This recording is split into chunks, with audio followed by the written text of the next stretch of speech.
गुस्से को कैसे बस में करें? बुद्ध की कहानी।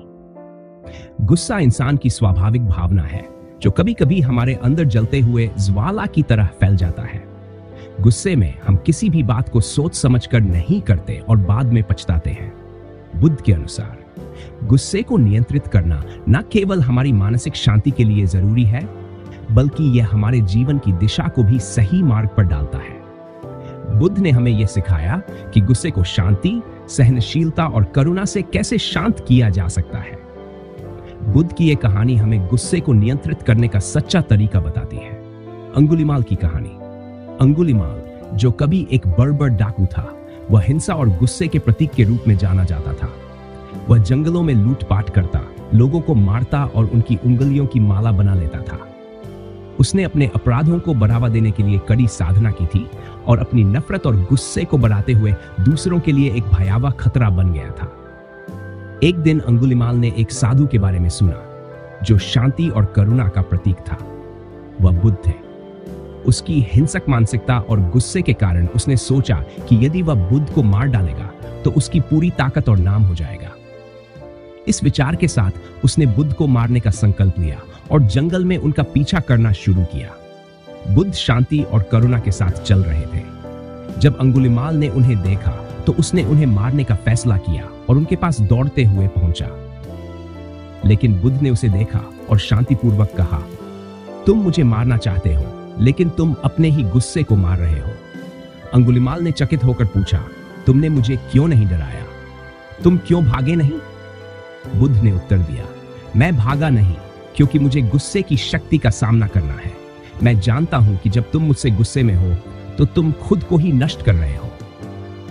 बुद्ध की शांति और करुणा ने अंगुलीमाल को झकझोर दिया। उसकी गुस्से और हिंसा से भरी मानसिकता टूट गई। वह चुप हो गया और बुद्ध से पूछा, आप मुझे क्या उपदेश देंगे?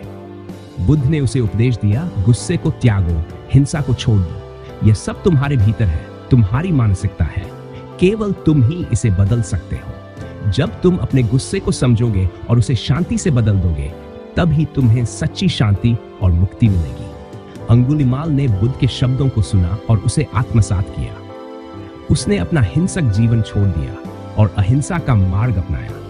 वह बुद्ध के शिष्य बन गया और अपने गुस्से और हिंसा को दूर करके अपने जीवन में शांति और संतोष की ओर बढ़ा। सारांश, इस कहानी से हमें यह सीखने को मिलता है कि गुस्सा और हिंसा हमारे अंदर की नकारात्मक भावनाएं हैं, जो हमें अंदर से कमजोर बनाती है।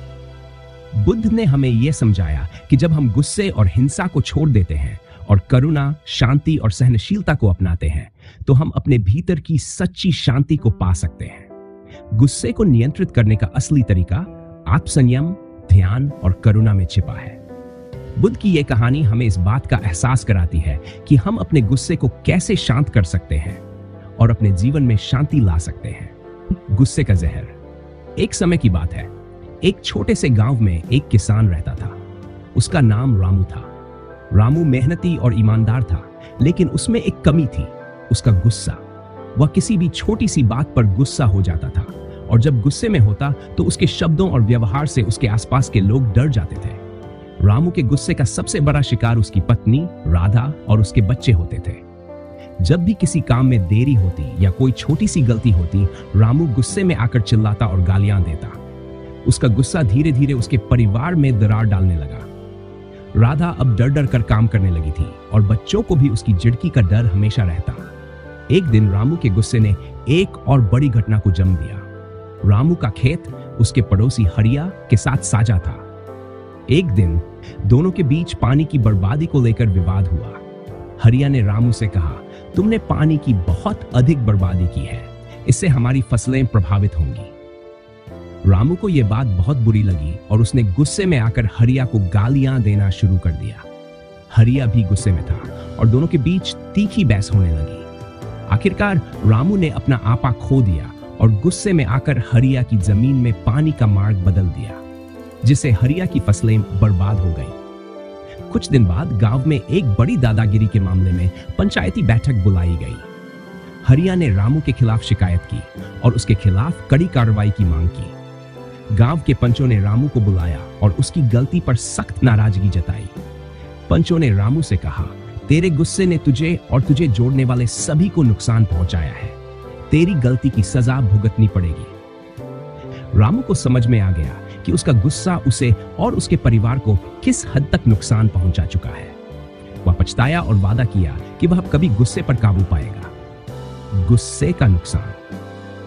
रामू की कहानी हमें यह सिखाती है कि गुस्सा एक ऐसा जहर है जो केवल हमारे रिश्तों को ही नहीं बल्कि हमारे खुद के जीवन को भी नुकसान पहुंचाता है। गुस्से में किया गया कोई भी कार्य, चाहे वह शब्दों से हो या कार्यों से, वह हमेशा दूसरों को चोट पहुंचाता है और हमारे आत्मसम्मान को भी नुकसान पहुंचाता है। रिश्तों में दरार। गुस्से की वजह से रामू और उसकी पत्नी के रिश्ते में दूरी बढ़ी।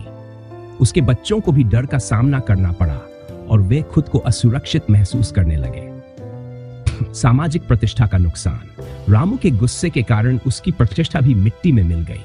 पंचायती बैठक में उसकी गलती सामने आई और वह समाज में असम्मानित हुआ। आत्मपक्षाघात। गुस्से के बाद रामू को पछतावा हुआ। उसकी गलती की वजह से उसे मानसिक शांति नहीं मिली और वह लगातार दुखी। कहानी का संदेश। इस कहानी से हमें यह सीखने को मिलता है कि गुस्से को काबू में रखना बहुत जरूरी है। गुस्से में किए गए कार्यों से केवल हम ही नहीं बल्कि हमारे आसपास के लोग भी प्रभावित होते हैं। जब भी गुस्सा आए, हमें धैर्य रखना चाहिए और सोचना चाहिए कि हमारा गुस्सा किसी और को कितनी हानि पहुंचा सकता है। इस चैनल को सब्सक्राइब करने से आप एक ऐसे समुदाय का हिस्सा बनते हैं जो आत्म सुधार और मानसिक शांति की ओर अग्रसर है। इसलिए अगर आप जीवन को एक सकारात्मक और संतुलित दृष्टिकोण से जीने का प्रयास कर रहे हैं तो बुद्धा इंस्पायर्ड 3 चैनल को सब्सक्राइब करना आपके लिए एक प्रेरणादायक कदम। इस चैनल को सब्सक्राइब करने से आप एक ऐसे समुदाय का हिस्सा बनते हैं जो आत्म सुधार और मानसिक शांति की ओर अग्रसर है। इसलिए अगर आप जीवन को एक सकारात्मक और संतुलित दृष्टिकोण से जीने का प्रयास कर रहे हैं तो बुद्धा इंस्पायर्ड 3 चैनल को सब्सक्राइब करना आपके लिए एक प्रेरणादायक कदम हो सकता है।